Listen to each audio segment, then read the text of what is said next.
There we go. Sorry about that, folks. Gotta love the technical difficulties. Anyway, welcome to the Rundown. I'm your host today, Craig DeLuz, coming at you from the West Coast, the left coast, behind the Iron Curtain, otherwise known as the Sierras. And while normally I do not do this program by myself, well, today it's just you and I on Taco Tuesday. It's raining tacos from out of the sky. Tacos, no need to ask why. Just open your mouth and close your eyes. It's raining tacos. It's raining tacos out in the street. Tacos, all you can eat. Lettuce and shells, cheese and meat. It's raining tacos. Yum, yum, yum, yum, yum, yum, yum. Folks, I love Taco Tuesday. I love that theme song. It is what gets me excited. Anyway, well, it's not all that gets me excited, but it gets me excited on Taco Tuesday. So once again, apologize about the little mix-up there at the very beginning of the program.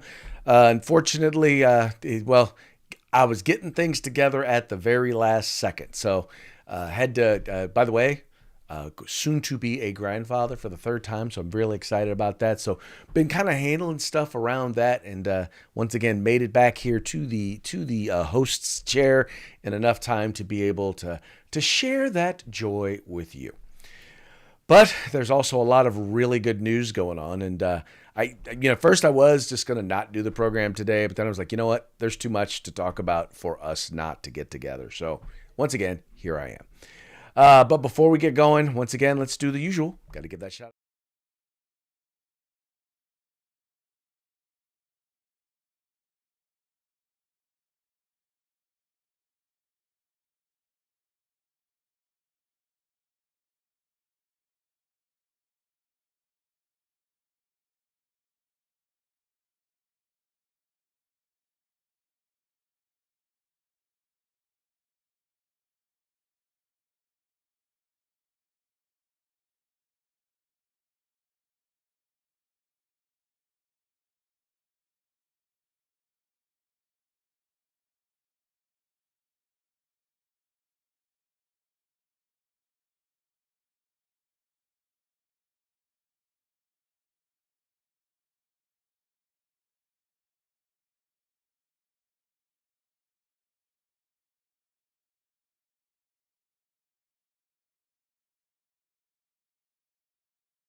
Freedom,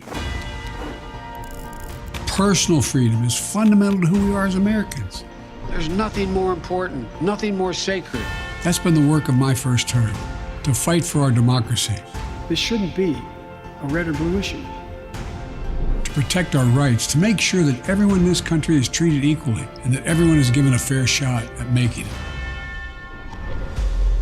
But you know, around the country, MAGA extremists are lining up to take on those bedrock freedoms, cutting Social Security that you paid for your entire life while cutting taxes for the very wealthy, dictating what health care decisions women can make, banning books, and telling people who they can love, all while making it more difficult for you to be able to vote. Yeah, that's bringing America together. And mind you, when he talks about ultra MAGA, what he's talking about is he's talking about Republicans. He's talking about, let me give you an example of what he means by ultra MAGA. So in other words, we'll bring up a couple of things. So if you recognize that there's a problem with Social Security, and folks, let's just be honest, everybody out there, any economists on both sides of the aisle have looked at Social Security and said there's a problem. Within a decade, it is going to be insolvent if we do not change something, if we do not do something. Now, no one now is talking about cutting benefits. No one now is talking about exactly what that solution is. But Republicans have talked about, hey, we've got to do something. We got to start talking about how we're going to solve this. Kevin McCarthy, when he first got elected as Speaker, was very, very clear. There is nothing that they are looking at where they are talking about cutting benefits. But if you merely acknowledge that there is a problem with Social Security that needs to be addressed, well, in their eyes, you want to cut Social Security. So, in other words, he's bringing America together by lying about Social Security. How about book banning, right? People wanting to ban books. Well, did you ask what kind of books they're talking about actually banning? How about this? How about books that actually include pornographic material in them? That's right. In school libraries, in some school libraries, there are books that, while they do include conversations about LGBTQI+ and all of that, they also include directions on how to engage in oral sex, how to engage in fisting, how to engage in all sorts, and some of them include pictures. The sorts of books that have absolutely no place in a school library. All right? These are the sorts of books that some Republicans are going after. And by the way, they're not even necessarily trying to do it at the state or federal. Most of the time, this is happening in local school boards because they're recognizing and they're seeing this and they recognize that, yeah, these are not the sort of books that parents want their children reading. Right? That's the sort of stuff that we're talking about. So if you don't want books with pornography in them, you are ultra MAGA. All right. If you don't believe that because you are white, you are in fact racist and should apologize and repent for your whiteness and that you should seek to be less white, right? If you don't believe that because you are black, you are oppressed, and if you happen to believe in pulling yourself up by your bootstraps, if you happen to believe in logic and critical thinking, if you happen to believe in being responsible and earning your way, and you are black, well, that's because you have internalized racism, right? Your proximity to whiteness has caused you to internalize racism. If you don't believe that, or let me clarify, if you don't believe those things, right, then you are ultra MAGA, right? If you believe that you should have to show an ID to vote, right?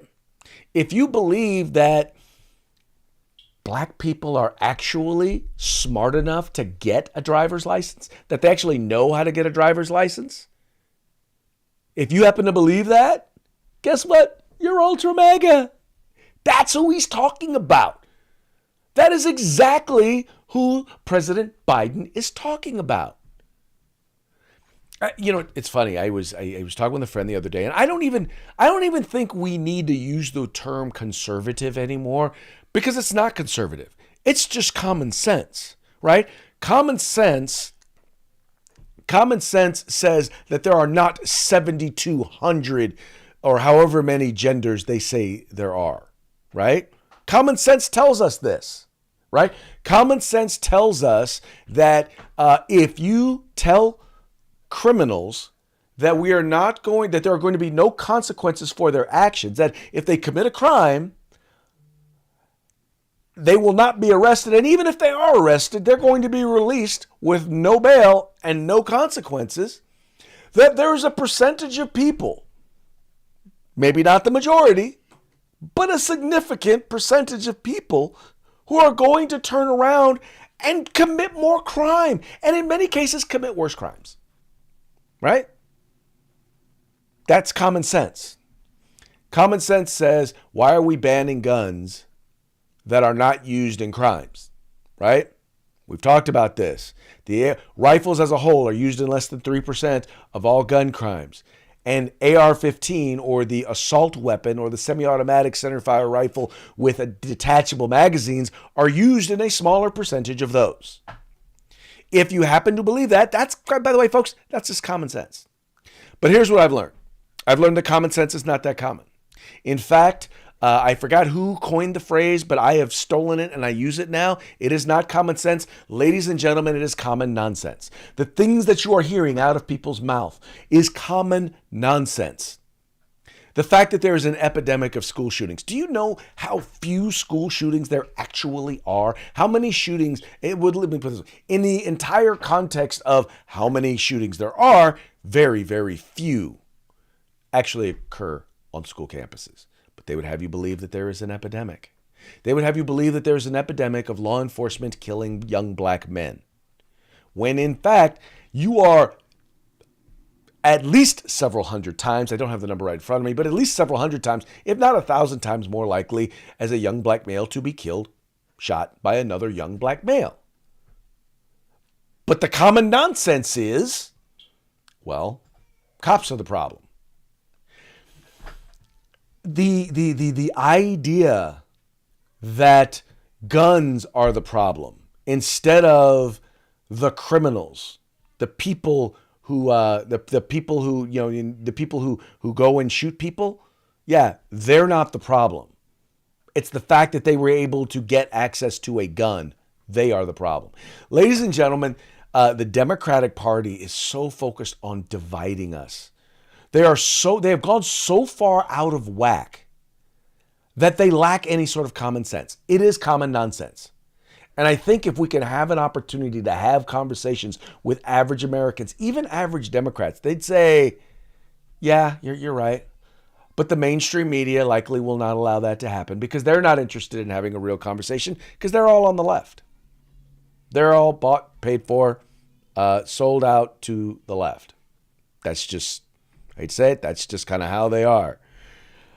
Yes, Dennis, you are right. Mr. Dennis Schultz over there on Ops Lens. Joe Biden is an effing clown. I completely agree with you. The scary part is he's not just any old clown. He's the what do you call the guy who runs the circus? He's the ringmaster. Is that what they call him? Is that what they call him, a ringmaster? Anyway, he's the one that is there. He's the one that's there. Now, I wouldn't even begin to say that he's calling all the shots because he's not. He's not even close to calling all of the shots. But he's he is in the seat of power, and he is the puppet. He is the Bernie of Weekend at Bernie's or Weekend at Biden's or presidency at Biden's. He is the one who is there, who is sitting in that seat currently, and is a big part of the problem. In any case, I see here we have Gerald Diaz who's watching us on Facebook. He says, "Solve it." Well, if we gave $1 trillion to anything, it would be Social Security. He's talking about a little bit about Social Security. They use one-liners. Oh yeah, Gerald. They don't just use one-liners, Gerald. What they do is they actually lie, and they redefine things, and then they lie. And we always we fall into this idea of debating things on their terms. And we have to stop doing that. We have to call them out when they redefine things, and we have to call them out when they lie. And we can't let them change the subject. When they lie or when they attempt to redefine things, like for example, the way you call them out is you do it almost, you use the Socratic method. And I learned this from listening to Steven Crowder. You ask them out, okay, well, what do you mean by that? When they talk about, well, do you support racism or are you promoting racism? Well, explain to me what you mean by racism, right? When they start talking about white supremacy, well, what do you mean by white supremacy? When you say, well, do you support a woman's right to choose? Right to choose what? What exactly are we referring to when we're talking about a right to choose, right? Do you believe that the wealthy should pay their fair share? Define to me exactly what you mean by fair share. In other words, call them out, put them in a position where they have to define their terms and then expose them. right? That's what we've got to be doing. That's how we've got to be engaging in these conversations. Folks, the interesting thing about this particular election is this. He is not going to be able to hide, right? He is not going to be able to hide this one. He is going to have to, quite frankly, he is going to have to come out and be in the public. Well, let's put it this way. He's going to have to do it at least if the mainstream media calls him out and makes him do it. We shall see. I doubt that they will, but who knows? I'm gonna hold a little faith. I'm gonna hold out a little faith, especially I think that because now more and more people are looking at alternative news, are looking to alternative news sources. I think there's plenty of opportunity for him to be called out. Anyway, I spent a little more time on that one than I really wanted to, but I just felt that it was important because he's now laid down the gauntlet. And it's time for us to make sure, because folks, we're the soldiers on the ground. Regardless of what Republican you're supporting in the primary, the goal here is to remove that clown. All right, that is the primary goal. I don't care if you're a DeSantis supporter. I don't care if you're a Trump supporter. I don't care if you're supporting Nikki Haley or Tim Scott. Or Larry Elder, who's now announced, or was it Vivek Ramaswamy, whatever his name is. Folks, in the end, the goal has got to be to get Joe Biden out, period. And can maintain control of the House and take over control of the Senate. That's got to be our goal. Complete governance by conservatives, not just Republicans, but by conservatives. Or at the very least, how about this? How about common sense, folks? Since we're not using the word, since we're not focused on conservative anymore, let's talk about using common sense, because that's.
President Biden welcomed Tennessee Representatives Justin Jones, Justin Pearson, and Gloria Johnson to the White House after they spent weeks in a battle over gun control legislation with Republicans in their home state.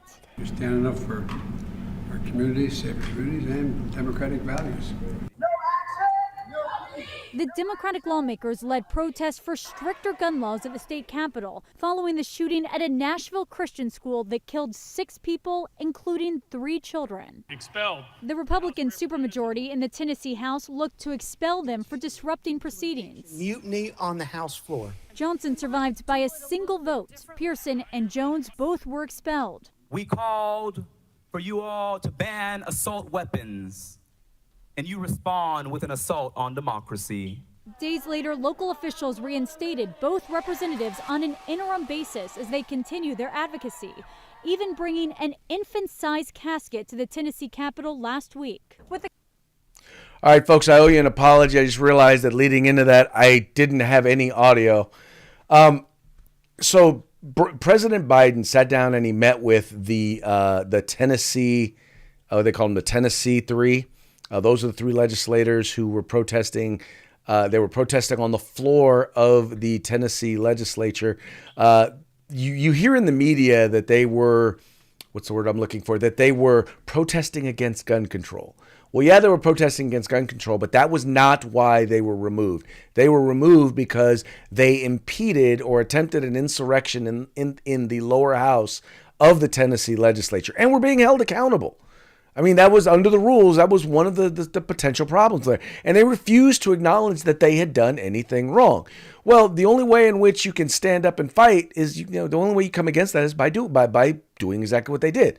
They had them removed. Now, I find it interesting because you also, not only did you have President Biden bring them to the White House, but you also had Kamala Harris, the vice president, go down and meet with them in Tennessee. Now, here's the interesting thing. Did they meet at all with the families of the 3 children who were killed in that shooting?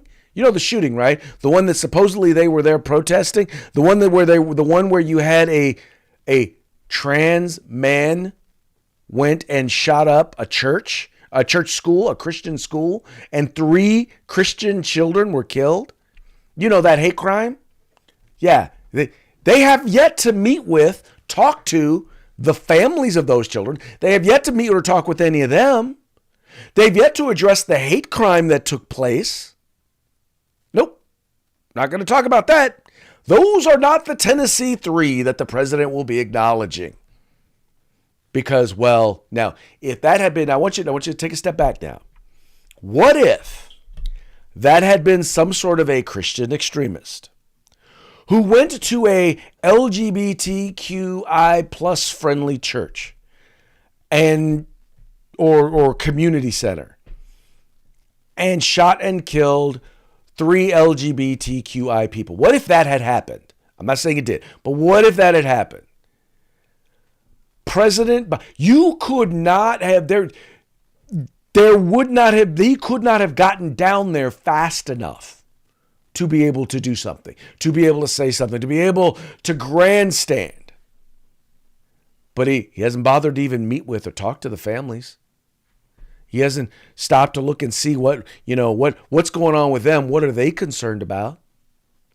Yeah, well, they don't fit a narrative, right? They don't fit a narrative, so therefore you don't reach out to them. You don't include them. You don't work to address any of their issues or any of their concerns. Yep, nope. That's just not the way the cookie crumbles in this particular scenario. All right. And, as a result of that, now you've got a governor there. And I thought this was an interesting piece by Cam Edwards over at Bearing Arms.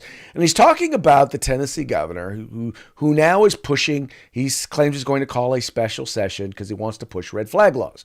Now, this is a Democrat governor from what I understand. I'm pretty sure he's a Democrat governor. But they're trying to be, a lot of people are trying to push him as being anti-gun.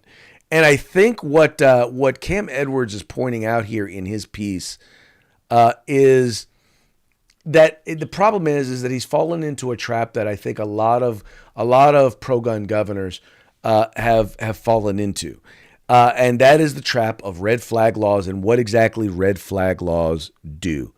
In his Tennessee Governor Bill Lee, it says he has yet to announce when he's going to be calling lawmakers back to state capitol for a special session on gun reform and public safety, but the Republican is already stomping for his version of red flag law. Okay, so he's a Republican. But the thing is, so what they're saying is well, this guy is anti-gun. Well, let me be clear. Red flag laws are anti-gun. Oh, and by the way, they don't have to be anti-gun, but they are. And they are for this very reason. And what he fails to understand is, and for those of you who do not know what red flag laws are, it's where someone you may or may not know can go to a judge and they hold a hearing, which, by the way, you do not know about. You can't be there. You're not there because you don't even know about it.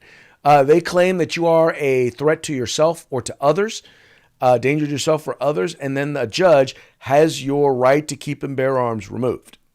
Right? Now, at that point, you get a notice stating that you are supposed to surrender your weapons. Now, in some states like California, not only when they issue that, they also issue what's called a gun seizure warrant, where a group of armed policemen, armed law enforcement, are handled this thing and saying, you are a danger to yourself or others. You are armed and you are not allowed to be. Go take their guns. And as I'm sure you can imagine, the law enforcement officer shows up with candy and flowers and says, hey, could you please give me your guns? No, they show up in full tactical gear, armed to the teeth, ready to confiscate your firearms. Yeah, if you really are a danger to yourself or others, that's not going to end badly, is it? Now, eventually, you're supposed to get a hearing, usually within 21 days, where you get to go before a judge and prove that you are not a danger to yourself or others. Now, mind you, they don't tell you what the standard is in most cases. They don't tell you, okay, well, do I need to go see a psychiatrist? What do I need to do? Do I need to get an attorney?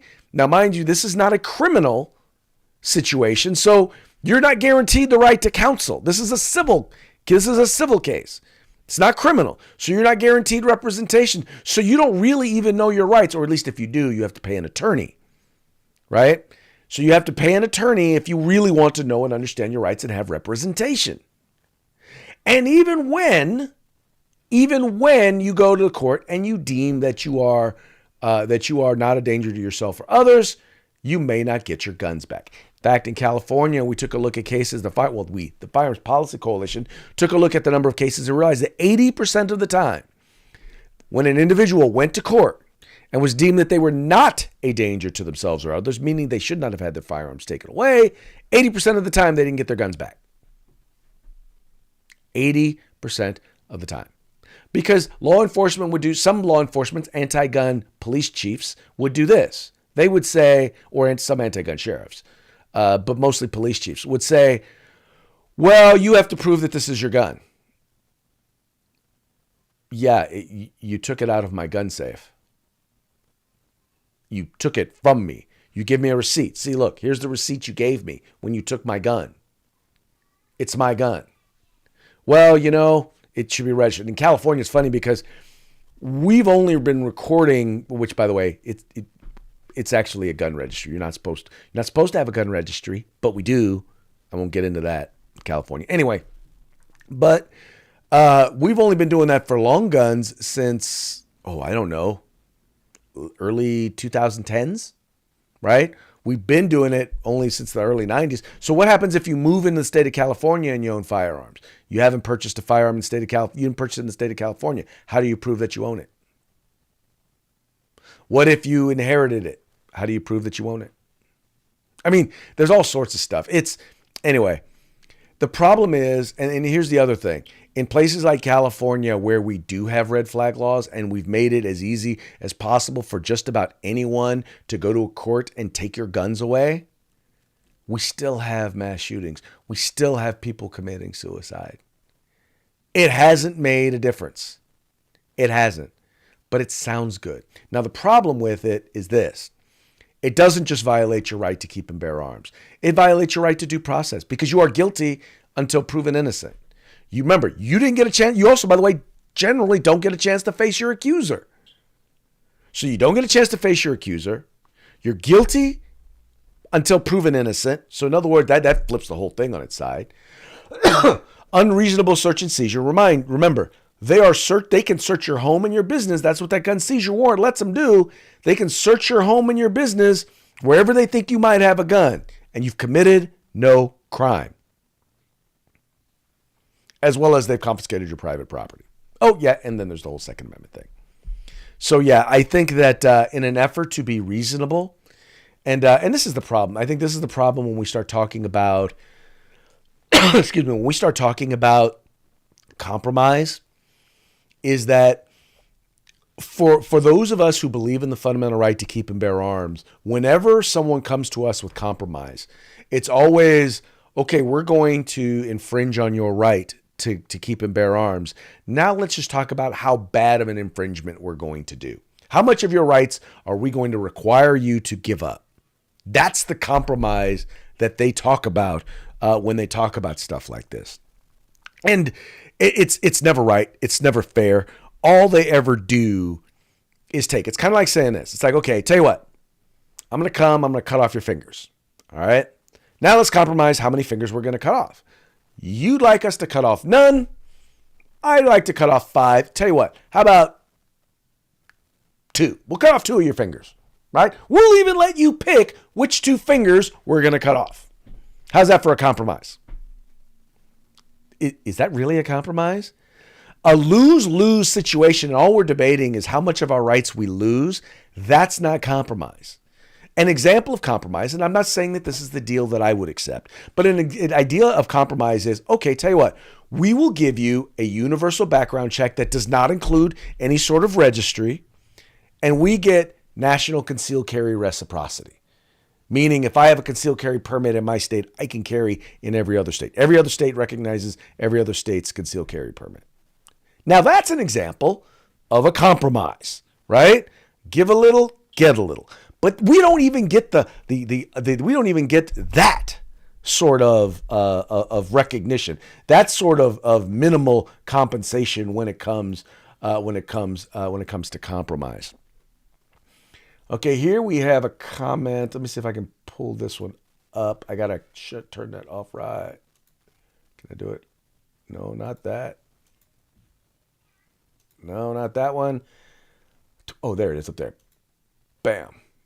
No, I'm not gonna be able to get all the comment on there, but I'll put it on here, put it over here real quick and let you guys take a look at it. Okay, so this is Audrey, or this is Nicole. It says Audrey only decided she identified as Aiden, a trans man 45 days before the shooting. The problem I really had was more attention was given to the shooter than to the three 9-year-old children and 3 adults. Democrats should pass a law that say all criminals should hand their weapons, not law-abiding citizens. Well, what I'll tell you is that there actually is a law that says they're supposed to, if you're convicted of a felony, you're supposed to hand over your firearms, or you're supposed to give up your firearms because you're not legally allowed to own them anymore. So there is a law. But you're 100% right, Nicole, that they basically, the conversation was all about how people were coming down on the trans community, how bad people were, how evil people were to the trans community, not the fact that this individual, an evil person, by the way, the fact that they were trans is quite frankly irrelevant. This was an evil person. If you shoot kids, you are evil. If you go and you murder children, you are evil. Right? Let's just be real. Can we be honest about that? Can we be frank about that? Right? I don't think there's any disagreement about that. You're evil if you kill children. If you intentionally go to kill children. Not a mystery there, folks. Not a mystery. Not a mystery at all. Anyway, let's move on to the next topic. Now, this is an interesting one, and this is the reason why I think this whole thing, the whole thing about Tucker Carlson being removed from Fox News, why it is so important. And that is because it says something to the left. And the left is going to seize on this. And I think AOC is seizing on it as we speak. And here you have AOC revels in Tucker Carlson's leaving Fox News. Deplatforming works, and it is important. If Fox News, and once again, I don't know all the details as to why Fox News got rid of Tucker Carlson, but I do know this. I know that if they are not careful, if they do not replace him with someone who is as rabidly anti-Biden, anti-Democrat, and by the way, anti-establishment, someone who's willing to challenge Republicans as well as they challenge Democrats, if they don't replace him with someone who fits that bill, they're going to lose a lot of folks. And they've sent a message to Democrats that if we come after somebody, it'll work. If we go after somebody, it'll work. Now, mind you, it's not going to hurt Tucker Carlson. It really isn't. Tucker Carlson was already wealthy. All right. Keep in mind, he's the one who founded the Daily Caller. All right. He already was doing well financially. He is the most recognizable face on television, on cable news television. He will go and work with a media company and establish his own thing, and tons of people who used to watch him will watch him somewhere else, and they won't be watching Fox News unless Fox News demonstrates that this was not about that. Because, to be quite honest, they were in the middle of negotiations. It very well could have been that he was asking for too much. or maybe he wanted more than what they were willing to give. Or maybe they wanted more control. That's one thing. I mean, a lot of this may come down to he had complete control, editorial control, right? He controlled all the content that was on his show. And maybe Fox wanted, in order to protect themselves from these lawsuits, maybe their insurer required that they get a little bit more control over the content, and he was unwilling to give it up. That very well could be the deal. We don't know yet. We don't know right now. But I do know this. Wherever he goes, a ton of people will follow. A ton of people will follow. And by the way, Fox News stock, I think they lost like $1 billion, something like that, like 5% of the value of their company, like as soon as he left. Now, it shot back a little bit to where they only lost 3% of the value of their business, but their stock went way down. It was bad. Like I said, they lost $1 billion worth of value as soon as it was announced that he was not going to be returning. So they know, by the way, where their bread is buttered. 80% of Fox News' revenue doesn't come in through the news section. It comes through the commentary, news commentary. That's those shows where that's the talking heads, right? And he was the leader of the talking heads. He was the number one talking head on that network. So anyway, we'll see what winds up happening with him. Anyway, we're running really, really late, so we're going to get through some of these. We're going to go ahead and get through our parting shots relatively quickly. Parting shots are brought to you by Hog Holsters. Please remember to get your Hog Holster today. Just go to hogholsters.com. Use the discount code The Rundown, all caps, no spaces. Get your Hog Holster today. Okay, this first one is in honor of Joe Biden and his announcement for his reelection. Many of you were wondering, why is it that he is looking to run for reelection? Well, here's why. Here's the one that says, Mr. President, can you tell us why you want 4 more years? And Mr. President says, so that by the time Merrick Garland is impeached and Hunter gets prosecuted, I'll still be able to pardon him. Good stuff. Good stuff. And then you got this next one. This is another one. This is Joe Biden. Just in case you're wondering, Joe Biden has not always been, or at least not publicly been, anti-gun. At least listen to this quote. At least he's talking out of the other. This is him talking out of the other side of his mouth. This is a quote of his. It says, I have never believed that additional gun control or federal registration of guns would reduce crime. Biden said on the floor of the Senate in July 1985. I'm convinced that a criminal who wants a firearm can get one through illegal, untraceable, unregistered sources, with or without gun control. Yeah, that's Joe Biden. No, that wasn't Bush. No, that isn't Trump. That right there is your boy.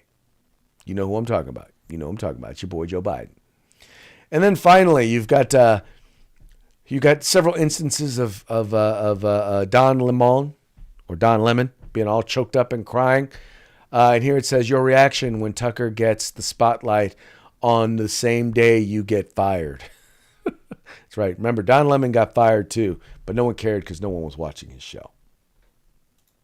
Yeah, that's true. True story. Yeah, no one was watching his show. Anyway, folks, that's going to be it. But before we go, let's give another quick shout out to our sponsors. Looking to do a rebuild, looking for a rifle or pistol length barrel, go to hitmanindustries.net. That's hitmanindustries.net and get your barrel today. Be a part of California's future today. Go to cragop.org. Become a member of CRA. Look for your hog holster at hogholsters.com. Use discount code Rundown, all caps, no spaces. Get your hog holster today. And finally, get your outdoor gear, tactical gear, hunting gear, whatever you're looking for, get it at uscombatgear.com. And with that, we're going to call it a show. Once again, I apologize for the technical difficulties today. Very much appreciate your patience. Appreciate you tuning in. Appreciate you liking and sharing the program, and encourage your friends to do the same. And on that note, we will call it a day. Thank you so much. We'll see you tomorrow on Hump Day.